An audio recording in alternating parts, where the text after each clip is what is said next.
You've got to get down with this warm salad. It's got it all. Healthy, quick, and super tasty. First up, a garlicky pepper marinade for our beef. Just add oyster sauce, fish sauce, garlic, and black pepper. Let's give that a mix. For the beef, you want really thin slices because that's going to help our marinade absorb really quickly. Add that beef into your marinade and just set that aside while you make your pickled onion.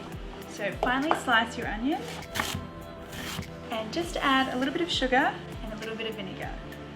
Now the sugar and the vinegar is going to pickle the onion and take away that harsh onion taste to make it mild and tangy. While your onion is pickling, stir fry your beef in a hot pan with a little oil. Yum, I can smell that garlic and the pepper. Beautiful. Time to toss everything together. I'm using some watercress, but you could use broccoli leaves, baby spinach leaves, just a little bit of greenery. Add your pickled red onion and you can see that it's already softened up, and the warm beef. Final ingredient, a squeeze of lime juice. How quick was that? This one's best served warm, so don't delay, dig in.